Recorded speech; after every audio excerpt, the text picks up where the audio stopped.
Hello friends, welcome to my YouTube channel. So let's start our third part of the chapter. So here is the determination of the sex of a baby. तो यहाँ तक हमने complete कर लिया था students. अगर आपने वहाँ तक वीडियो नहीं देखी है तो आप यहाँ तक आके स्टडी ज़रूर कर लो. उसके बाद में स्टार्ट करना that the determination of a sex of a baby, कि किस तरीके से जो बेबी होगा वो मेल होगा या फीमेल होगी, वो किस तरीके से डिसाइड होता है, डिटर्मिनेशन होता है, वो हम इसमें स्टडी करेंगे. ठीक है. We know that chromosomes are present inside the nucleus of every cell. अब क्या होता है, जैसे कि ये मैंने एक सेल ड्रॉ करी है, ये उसका न्यूक्लियस है. ठीक है. This is a nucleus and this is a cell. तो क्या कह रहे हैं कि जो क्रोमोसोम्स होते हैं वो कहाँ प्रेजेंट होते हैं? Inside the nucleus. न्यूक्लियस के अंदर क्या प्रेजेंट होते हैं? क्रोमोसोम्स. ठीक है. Chromosomes are thread like structure. किस तरीके से होते हैं? इस तरीके से थ्रेड लाइक स्ट्रक्चर होते हैं that carry information in the form of genes. और इन्हीं पर ही जीन्स प्रेजेंट होते हैं. तो वो इंफॉर्मेशन कैरी कैसे करते हैं जो क्रोमोसोम्स होते हैं? In the form of genes. ठीक है.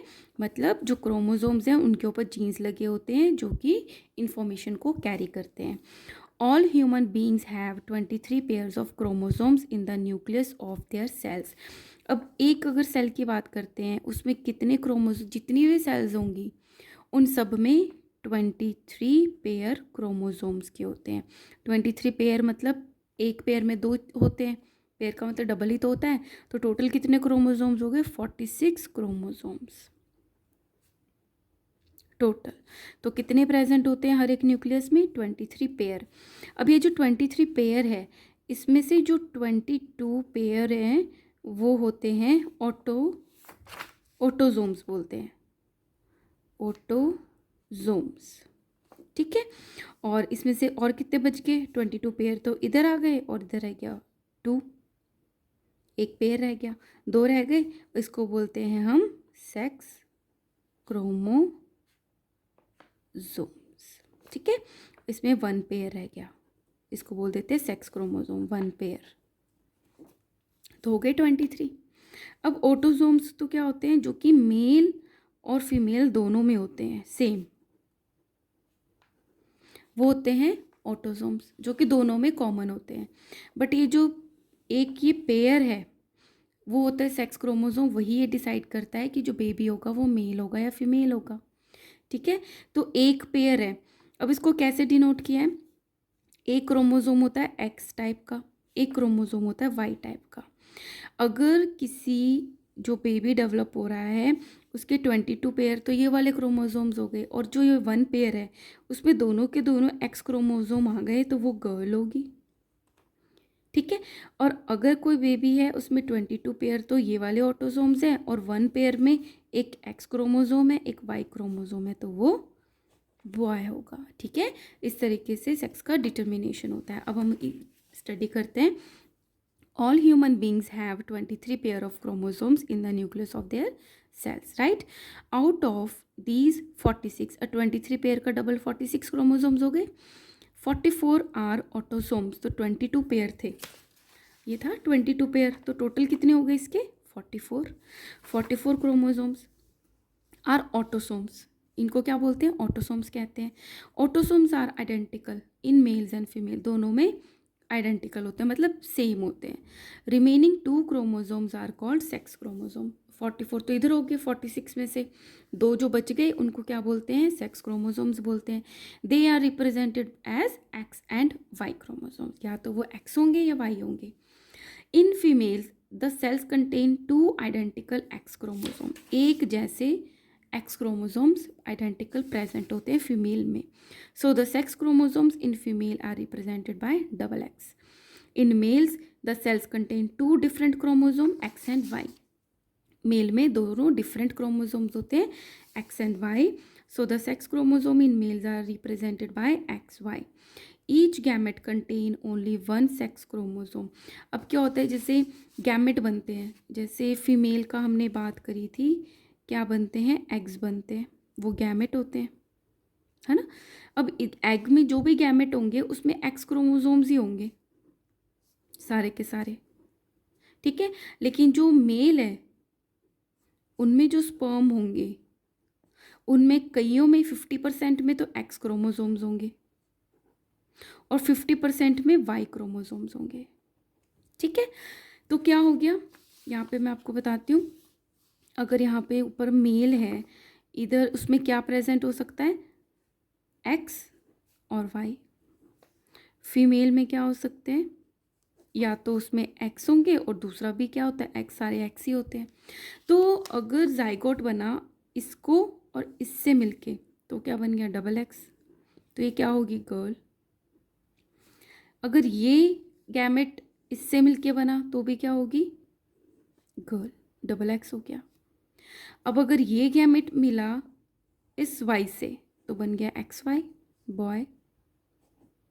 और अगर ये एक्स गैमेट मिला इस वाई गैमेट से तो भी क्या होगा, X Y, that is a boy. तो 50-50% चांसेस होते हैं कि बॉय होगा या गर्ल होगी। और गर्ल होना या बॉय होना, फीमेल का इसमें कोई रोल नहीं है, ये आप समझ गए हो। ये किस पे डिपेंड करता है, मेल्स के गैमेट पे, एक्स आ रहा है या वाई आ रहा है। ठीक है, so here we will start. Each gamete contain only one sex chromosome, एक ही होगा गैमेट में, या तो एक्स होगा या वाई होगा। An egg female gamete always contain x chromosome, तो जो फीमेल के गैमेट्स होंगे उसमें सब में एक्स क्रोमोसोम ही होंगे। Whereas a sperm male gamete में कंटेन इधर एक्स और वाई क्रोमोसोम, उनमें दोनों हो सकते हैं।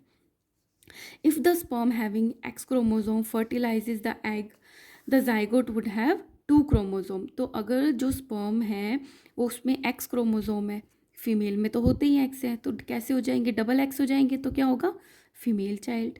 If the sperm carrying the Y chromosome, अगर स्पर्म में वाई क्रोमोसोम है वो एक्स के साथ जाइगोट बनाता है तो एक्स वाई हो जाएगा, it develops into a male child. तो देखो यहाँ पे एग में एक्स ही होते हैं, स्पर्म में एक्स भी हो सकता है वाई भी हो सकता है। अगर एक्स और एक्स मिलके जाइगोट बनाएंगे तो डबल एक्स गर्ल होगी, और एक्स और वाई मिलके जाइगोट बनाएंगे तो एक्स वाई बॉय होगा। So the sex of a baby totally depends on the father's sperm and not on the mother's egg. The belief that the mother is responsible for the birth of a girl or a boy child is not correct. तो आज तक जो ये belief था आप लोगों का कि कई बार क्या होता है, ब्लेम किया जाता है कि गर्ल हो गई, इसमें मदर की गलती है, तो ऐसा नहीं है। आज आपको साइंटिफिकली क्लियर हो गया कि इसमें फीमेल का कोई रोल ही नहीं है, ये डिपेंड करता है कि स्पर्म में कौन सा क्रोमोसोम था। ठीक है, अब ये थोड़ा सा ये रीड कर लेते हैं। बेटी बचाओ बेटी पढ़ाओ, बेटी Bachao Beti Padhao save the girl child and educate the girl child is a scheme launched by the prime minister of our country on the 22 January 2015 में ये लॉन्च हुआ था। This scheme aims to ensure, इस स्कीम का क्या मतलब था, क्यों किया इन्होंने, एम किया कि इंश्योर करें कि सर्वाइवल हो, जो कोई प्रेग्नेंट हुई है लेडी अगर उसमें फ़ीमेल है तो उसका सर्वाइवल हो, उसका प्रोटेक्शन हो, उसको एम्पावर दें। ऐसा नहीं हो कि उसको पढ़ाए ना, उसको पावर दें of the girl child. The declining child sex ratio, number of girls per 1,000 boys between 0 to 6 years of age reflects the pre-birth discrimination manifested by the sex determination test। अब क्या हुआ, क्या फाउंड आउट हुआ, 0 से 6 years के बच्चों की study हुई तो उसमें देखा कि 1000 अगर बॉयज़ थे तो उसमें 900 समथिंग ही गर्ल्स थी। तो इट मीन्स जो रेशियो है वो तो गड़बड़ हो गया ना। तो इससे क्या पता चलता है कि पहले ही जब प्रेग्नेंट होती है लेडी तभी सेक्स डिटर्मिनेशन करा लिया जाता था कि वो बॉय था या गर्ल था। तो अगर किसी को गर्ल नहीं चाहिए होती थी तो उसको टर्मिनेट करा दिया जाता था, ख़त्म करा दिया जाता था। So the ban female foeticide, अब ये बैन हो गया है, फीमेल फिटिसाइड नहीं होगा। Focus on the punishing, the family को भी पनिश किया जाएगा एंड डॉक्टर को भी पनिश किया जाएगा जो कि इन्वॉल्व होंगे in such practices. Okay, so myth, taboo, do and don'ts. There are many wrong beliefs that you should discard as an intelligent adolescent। कुछ wrong belief हैं जो अब आप एक adolescent हो गए हो तो आपको वो ख़त्म कर देने चाहिए। Some are number 1, a girl becomes a pregnant if she looks at a boy during menstruation. तो एक बिलीफ है फालतू का कि अगर कोई गर्ल ड्यूरिंग मैंस्ट्रुएशन है अगर वो बॉय को देख लेते तो वो प्रेग्नेंट हो जाते, ऐसा नहीं है। जब तक कि फर्टिलाइजेशन नहीं होता वो प्रेग्नेंट नहीं होते। Second is the mother is responsible for the sex of the child. ये आपने देख लिया, मदर तो रिस्पॉन्सिबल है ही नहीं, तो उसको ब्लेम भी नहीं करना है। The girl should not be allowed to enter in the kitchen during menstruation। ये भी एक फाल्स बिलीफ है कि जो गर्ल्स है उसको किचन में नहीं अलाउ करना चाहिए अगर उसको मेंसेस आए हुए हैं। जस्ट वो इसलिए किया जाता था कि गर्ल्स को रेस्ट दिया जाए और अगर थोड़ा हाइजेनिक हो, क्योंकि किचन में खाना बनता है, इसलिए ये किया जाता है। लेकिन ऐसा ही नहीं है कि वो अलाउड ही नहीं है, वो आ सकती हैं। So next topic is hormones other than sex hormone. Sex hormone पढ़ लिए हमने, मेल में होता है टेस्टोस्टेरोन और फीमेल में होता है, आप कमेंट बॉक्स में बताओगे, ठीक है। तो अब कुछ और हार्मोन्स की बात करते हैं जो कि सेक्स हार्मोन के अलावा होते हैं। सो endocrine glands and their location, तो वो वाले ग्लैंड्स की बात कर रहे हैं कि जो कि हार्मोन सिक्रिएट करते हैं, तो उनकी लोकेशन क्या है। Number 1 is pituitary gland, second is thyroid gland, third is adrenal glands and fourth is pancreas. So these are the some endocrine glands जो कि हॉर्मोन्स को सिक्रीट करती हैं। So number 1 is pituitary gland. ये कहाँ पे लोकेटेड होती है, base of the brain, brain के बेस पे लोकेटेड होती है। और ये कौन सा हार्मोन सिक्रीट करती है, ग्रोथ हार्मोन, जिससे कि ग्रोथ होती है। तो इसका फंक्शन क्या हुआ और इसकी डेफिशिएंसी से क्या होगा, control the overall development of the growth of the body. Growth hormone है तो ग्रोथ को करती है प्रमोट, पूरी बॉडी की development of the muscles and bones. और ड्वार्फिज्म हो जाता है अगर इसकी डेफिशिएंसी हो जाएगी, या जिंजेंटिज्म हो जाता है। तो ड्वार्फिज्म में क्या होगा, लेस सिक्रीशन, अगर हाइपो सिक्रीशन है, कम सिक्रीट हो रहा है ग्रोथ हार्मोन पिट्यूटरी ग्लैंड से, making a person very short, तो उससे हाइट जो है बहुत कम रह जाती है, जिसको ड्वार्फ बोलते हैं, बोना। जिंजेंटिज्म, द एक्सेसिव सिक्रीशन, अगर बहुत ज़्यादा सिक्रीट होता है ग्रोथ हार्मोन का, हाइपर सिक्रीशन हो रहा है, हाइपो होता है कम, हाइपर होता है ज़्यादा। और the growth hormone making a person very tall, तो पर्सन कैसा हो जाता है, बहुत ज़्यादा टॉल, लंबा हो जाता है। Second gland is thyroid gland. ये कहाँ पे सिचुएटेड होते हैं, पिट्यूटरी ब्रेन, थायराइड नेक में सिचुएटेड होता है, बिलो द लैरिंग्स। और ये कौन सा हार्मोन सिक्रिएट करती है, थायरॉक्सिन, थायराइड थायरॉक्सिन। अब इसका क्या फंक्शन है, stimulate the rate of cellular oxidation of the carbohydrate, protein and fat. जो सेल के अंदर कार्बोहाइड्रेट, फैट और प्रोटीन है, उनका सेलुलर ऑक्सीडेशन में हेल्प करता है। इससे डिजीज़ होती है goitre. Iodine is necessary for the formation of thyroxine hormone. अब ये जो हार्मोन बन रहा है, इसकी फॉर्मेशन के लिए आयोडीन ज़रूरी होता है। So the deficiency of the iodine, अगर इसकी कमी है तो थायरॉक्सिन की भी कमी हो गई, बना ही नहीं वो। In the diet of a person produces less thyroxine hormone and causes a disease called the goitre. तो उस पर्सन को क्या हो जाएगा, goitre. Third gland is adrenal glands. Adrenal glands कहाँ प्रेजेंट होती हैं, ये पेयर में होती है, मतलब दो एड्रीनल ग्लैंड्स होती हैं, और कहाँ पे सिचुएटेड होती है, on the top of each kidney. अब क्या है, जैसे राइट एंड लेफ्ट किडनी होती हैं इस तरीके से, ठीक है, यहाँ से यूरेटर जाती है, तो यहाँ पे सिचुएटेड होती है एड्रीनल ग्लैंड्स। तो ये पेयर में होती है, दो होती है टोटल। ये क्या सिक्रीट करती हैं, दो हार्मोन्स, एक तो एड्रेनालिन और एक एल्डोस्टेरोन। कंट्रोल्स, अब ये इसका क्या काम है, ये कंट्रोल करता है fear, anger, regulate the blood pressure and heart beat. जैसे अचानक से कोई इशू हो जाता है, अचानक से आप कोई न्यूज़ सुन लेते हैं, आपका कोई झगड़ा हो जाता है, तो इससे ये जो एड्रेनालिन है, ये आपकी बॉडी को प्रिपेयर करता है फाइट करने के लिए या उस सिचुएशन से डील करने के लिए, ठीक है। और एल्डोस्टेरोन क्या करता है, रेगुलेट करता है मिनरल बैलेंस को आपकी बॉडी में। हाइपोसिक्रीशन कॉजेज एडिसन डिजीज़, तो एल्डोस्टेरोन की अगर कमी होगी तो क्या हो जाएगा, पर्सन को एडिसन डिजीज़ हो जाएगा। Fourth is pancreas. पेनक्रियाज कहाँ सिचुएटेड होता है, बिलो द स्टमक। ये सिक्रीट करता है एक तो इंसुलिन, एक ग्लूकागॉन। तो this is very important. Insulin क्या करता है, जो आप खाना खाते हो उससे कार्बोहाइड्रेट बनता है, ग्लूकोज बनता है, तो पैनक्रियाज क्या करता है, इंसुलिन को सिक्रीट करके उस ग्लूकोज लेवल को मेंटेन करता है। तो जो ज़्यादा हो जाती है खाना खाने के बाद, तो उसको लो कर देता है ब्लड शुगर लेवल को, ठीक है।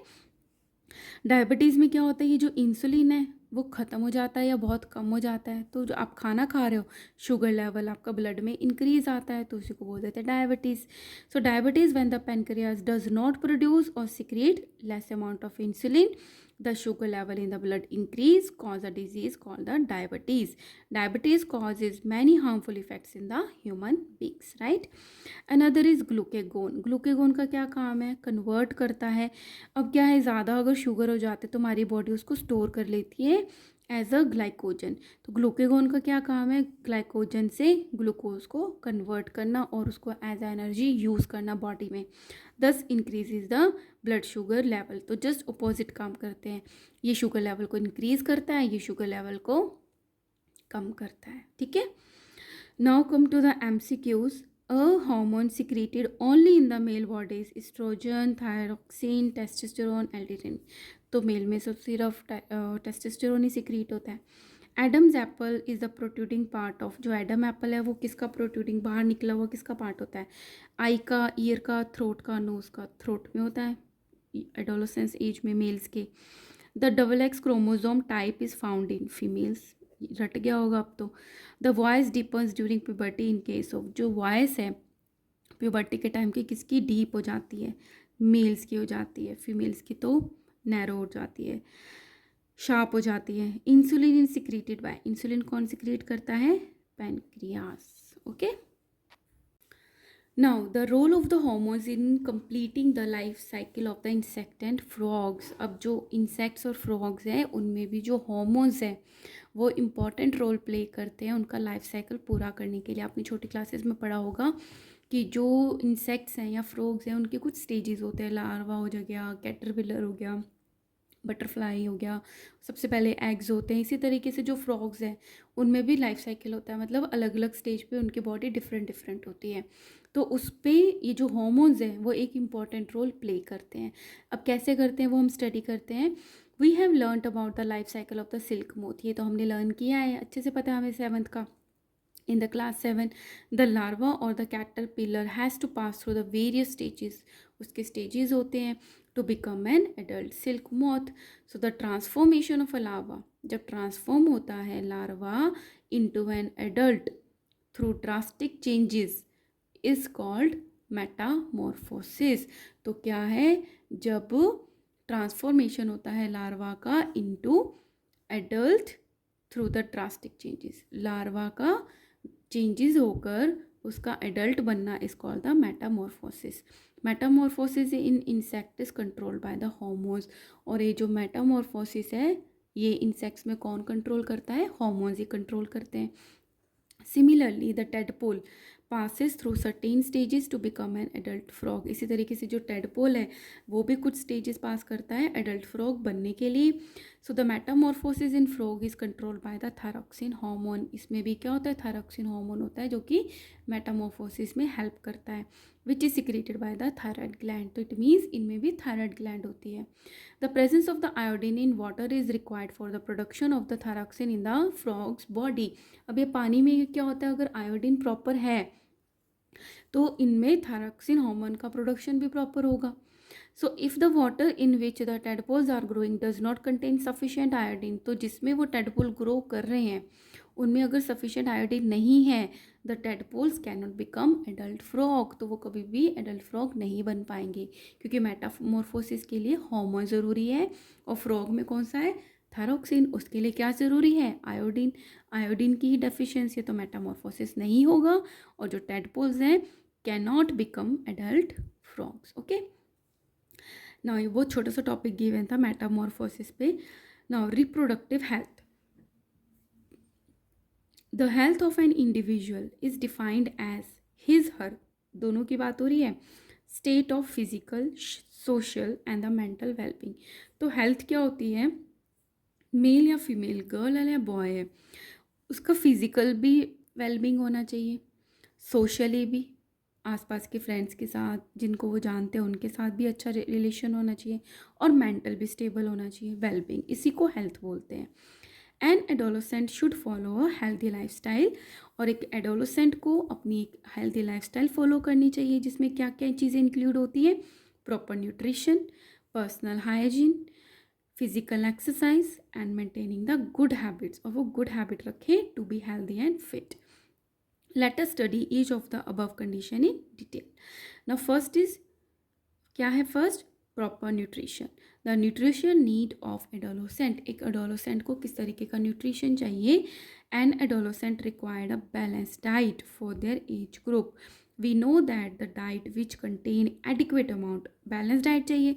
तो बैलेंस डाइट होती क्या है, पढ़ा हुआ आपने छोटी क्लासेस में, जिसमें एडिक्वेट अमाउंट होती है of all the essential nutrients. और वो इसेंशियल न्यूट्रिएंट्स कौन से होते हैं, carbohydrates, fats, proteins, minerals and the vitamins, sufficient for the normal growth, जिससे कि उनकी नॉर्मल ग्रोथ हो and development of the body is called a balanced diet.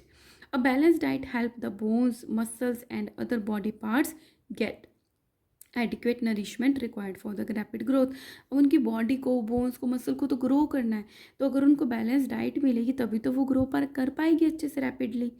So the diet of adolescent should include, उनकी diet में क्या क्या include होना चाहिए, शुगर्स, सीरियल्स मतलब carbohydrates, butter, ghee, oil fat के लिए, for energy, milk, meat, nuts and the pulses which provide protein for their growth. कोई वेजिटेरियन है तो वो मिल्क, नट्स एंड पल्सेस खा सकता है. जो नॉन वेजिटेरियन है दे कैन ईट मीट. ठीक है. फ्रूट्स एंड वेजिटेबल्स, अब फ्रूट एंड वेजिटेबल्स में क्या होते हैं, वाइटामिन होते हैं for the protection against the disease, जिससे उनको डिजीजेज नहीं होती है, प्रोटेक्ट करती हैं ये सब चीज़ें उनकी बॉडी को. The Indian meal which consist of chapati, rice, dal and the vegetable is a balanced meal. तो हमारा जो इंडियन मील है जिसमें ये सब चीज़ें इंक्लूड होती हैं वो एक बैलेंस्ड मील है. चिप्स एंड द पैक्ड और the canned food should through though very tasty, ये सब चीज़ें टेस्टी तो होती हैं, should never replace the regular meals, लेकिन ये हमारी जो ब्रेकफास्ट, लंच और डिनर है, रेगुलर मील्स है, उनको रिप्लेस नहीं करते, as they do not have an adequate nutritional value, क्योंकि उसमें कोई न्यूट्रिशन नहीं होता, सिर्फ टेस्ट एंड फैट होता है. Similarly other junk food such as the burger, noodles, soft drink should not be used as substitute of meals. इसी तरीके से हम इनको भी सब्सटीट्यूट नहीं यूज़ कर सकते. ये खाने की जगह आज हमने बर्गर खा लिया, आज हमने नूडल्स खा ली या कोल्ड ड्रिंक्स पी लिए, है ना. तो ये एक बैलेंस्ड डाइट होनी चाहिए. Another is personal hygiene. Personal hygiene मतलब बॉडी की साफ सफाई is essential to prevent the infection. Infection तभी तो होंगी, साफ सफाई नहीं होगी, and the occurrence of disease, infection होगी तो डिजीज़ आएंगी. The adolescent should follow the given tips to maintain the personal hygiene. First क्या है, increase activity of the sweat and the sebaceous gland. अब इस टाइम पे पसीना भी बहुत आता है, ऑयल सिक्रीशन भी बहुत ज़्यादा होता है, makes the body smell badly, इससे बॉडी में स्मेल आती है. So the adolescents should take a bath every day, इसलिए बच्चों को डेली बाथ लेना चाहिए. Next is they should always wash hand with the soap before and after taking meals. खाना खाने से पहले और खाना खाने के बाद उनको हाथ धोने चाहिए. Next is they should change clothes daily, और डेली अपने क्लोथ्स को चेंज करना चाहिए. Girls should take special care of cleanliness during the time of menstruation, और जब गर्ल्स को मेंस्ट्रुएशन का टाइम है तो उनको स्पेशल केयर रखनी है क्लीनिनेस की. They should keep track of their menstrual cycle, उसको ध्यान रखना है कि उनके मेंस्ट्रुअल साइकिल कब आ सकता है. एंड बी प्रिपेयर, और ख़ुद को प्रिपेयर रखना है, नैपिज इकट्ठे रखने हैं, है ना, ताकि वो क्लीन रहे, हाइजेनिक रहें for the onset of the menstruation. Okay, so हमारा न्यूट्रिशन नीड हो गया, पर्सनल हाइजीन हो गया. Third is physical exercise. Physical exercise keep the body and the mind fit and healthy. All adolescents should take long walks. क्या क्या करना चाहिए एडोलोसेंट्स को, या तो लंबी वॉक करनी चाहिए, ब्रिस्क वॉकिंग करनी चाहिए, या running, cycling, yoga in open air to keep the body fit and healthy. They must play outdoor game, बाहर जाके उनको गेम भी खेलना चाहिए to build up strong bones and muscles. ठीक है. Fourth, very very very important, that say no to drugs. आपको ये सोचना ही नहीं है कि क्या मैं ट्राई करूं, क्या अभी मौका है मैं ट्राई कर लेता हूँ या कर लेती हूँ. से नो टू ड्रग्स, आपको नो ही बोलना है. कितना मर्जी कोई लालच दे, कितना मर्जी आपको कोई फ्री में दे, ठीक है, आपको नो बोलना है. एडोलोसेंट्स कैन ईजिली, क्योंकि ये जो एज है, ईजिली एडिक्ट हो सकते हैं बच्चे to the drugs. Alcohol and tobacco, addiction किसको बोलते हैं कि जिसके बिना वो पर्सन रह ही नहीं पाए. सो दैट तो drugs can easily be addicted, है ना. अल्कोहल और टोबैको भी है. क्यों? बिकॉज ऑफ द स्ट्रेस और sometime due to the adventurous spirits, कि चलो कुछ एडवेंचरस करते हैं, है ना. इस चक्कर में क्या है, बच्चे ये सब ले लेते हैं और फिर उसके एडिक्टेड हो जाते हैं। अब पॉजिटिव अडोलेसेंट्स मस्ट से, अगर कोई पॉजिटिव है जिसको ये सोचा है, जिसने अपनी इस लाइफ में कि आगे मुझे अपनी लाइफ अच्छी चाहिए, मुझे कुछ अच्छा करना है अपनी फैमिली के लिए, है ना, तो जो पॉजिटिव एडोलेसेंट्स हैं must say no to the drugs, alcohol and tobacco, because these things can cause many physical and mental disease. बहुत सारे यूथ हैं जो अभी सेंटर्स में हैं डी एडिक्शन, जिनको एडिक्शन हो चुकी है, वो छोड़ ही नहीं पा रहे हैं। So smoking of tobacco in the form of cigarette increase the risk of lung cancer. Cigarette के ऊपर ही लिखा होता है इट्स हार्मफुल, फिर भी लोग पीते हैं कि ये क्या कॉज करता है, लंग कैंसर को, और it can cause heart attack. Tobacco chewing in the form of पान मसाला लीड टू ओरल कैंसर। तो अगर कोई टोबैको को चबाता है तो उससे ओरल कैंसर होता है, क्योंकि ये सारी चीज़ें इरिटेशन कॉज करती हैं। Consumption of alcohol causes serious damage to the nervous system. Alcohol अगर कंजप्शन होता है तो उससे नर्वस जो सिस्टम है, पूरी नर्व्स, उनका डैमेज हो जाता है। It also damages stomach, liver and kidneys. ये इन पे भी इफेक्ट डालता है, इवन डैमेज कर देता है। The harmful drugs like cocaine, heroine and the opium damage the nervous system and other organs of the body. तो अब आपको पता चल गया होगा कि ये कितनी चीज़ें जो हैं ये कितनी ज़्यादा हार्मफुल है, तो आपको इनसे बच के रहना है। Therefore say no to drugs. So once a person start taking drugs, एक बार अगर किसी पर्सन ने लेना शुरू कर दिया ड्रग्स को, he she become dependent on it, क्योंकि वो उस पर डिपेंड हो जाते हैं। This dependence is known as the addiction, और इसी को ही एडिक्शन बोलते हैं, which makes it difficult for the people to stop taking drugs. इससे उनको ड्रग्स का मतलब छोड़ना बहुत ज़्यादा मुश्किल हो जाता है। अब ड्रग एक्सपेंसिव भी आती है, हर जगह अवेलेबल नहीं होती, तो उनको प्रॉब्लम होने लग जाती है, ठीक है। So these things should be better to avoid. So last topic is our AIDS. AIDS की फुल फॉर्म क्या होती है, acquired immunodeficiency syndrome. So an adolescent must maintain clean sex life to prevent the sexually transmitted disease. अब कोई person adolescent as में आ गया तो उसको ये चीज़ भी ध्यान रखनी है कि उसको अपनी जो सेक्स लाइफ है वो क्लीन रखनी है, क्योंकि उससे सेक्सुअली ट्रांसमिटेड डिजीज़ भी हो सकती हैं। फिजिकल रिलेशन से जो डिजीज़ ट्रांसमिटेड होती हैं एक से दूसरे में, उसको एसटीडीज़ बोलते हैं। उनके एग्जाम्पल है syphilis and AIDS. AIDS stands for acquired immunodeficiency syndrome. AIDS is cause by HIV। अब एड्स का रीज़न क्या है, एक वायरस होता है human immunodeficiency virus, HIV virus, उसकी वजह से होता है, उसकी इन्फेक्शन हो जाती है। AIDS weakens the immunity. अब एक्वायर्ड इम्यूनोडेफिशिएंसी मतलब इम्यूनिटी की डेफिशिएंसी हो जी। अब इम्यूनिटी क्या करती है, हमको डिजीज़ होने से बचाती है, लड़ती है, वो फाइट करती है डिजीज़ से। अब हमारी बॉडी की इम्यूनिटी की डेफिशिएंसी हो गई तो बॉडी क्या हो जाएगी, बहुत सारी डिजीज़ के लिए प्रोन हो जाएगी। पर्सन को ये बीमारी भी है, वो बीमारी भी है, सारी बीमारियाँ हो जाएंगी, ठीक है। So AIDS weakens the immunity of the human body, therefore body becomes prone to many other infections or the diseases, ठीक है। So AIDS spread in the following ways। अभी किस तरीके से स्प्रेड होता है, number 1 through the transfusion of blood from the person infected with HIV to a normal person.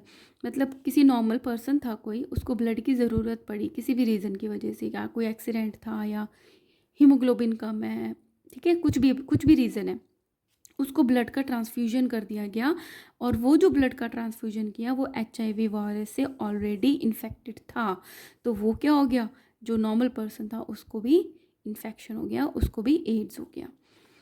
Second reason क्या हो सकता है, through the use of infected needles for injection. एक पर्सन को एक नीडल यूज़ करी गई, सिरिंज यूज़ करी गई जो कि एड्स का पेशेंट था, और वही नीडल दूसरे को यूज़ हो गई, तो हो गया इन्फेक्शन का ट्रांसमिशन, तो उससे फैल सकता है। Third, the children of AIDS infected mother may get this disease from the mother's blood. कि मदर जो प्रेग्नेंट है अगर उसको एड्स है तो वो बच्चे में भी ट्रांसमिट हो जाती है, ठीक है। Fourth is through the sexual contact with the HIV infected person. अब ये क्या है, एक सेक्शुअली ट्रांसमिटेड डिजीज़ है। अगर बॉय या गर्ल, मेल या फीमेल में से कोई एक पर्सन को HIV है तो ये सेक्शुअल कॉन्टैक्ट से दूसरे में ट्रांसफ़र हो जाती है, तो दूसरे को भी एड्स हो जाता है, ठीक है। So these four are the ways for the spread of AIDS. So here are this chapter is completed. Guys, if you like my videos and you want that मैं और वीडियोस पोस्ट करती रहूँ, तो आप जब लाइक शेयर सब्सक्राइब करते हो या फिर कोई मैसेज करते हो ना, तो मुझे लगता है कि नहीं, मुझे अब वीडियो बनानी ही बनानी है. So please like share and subscribe. Thank you.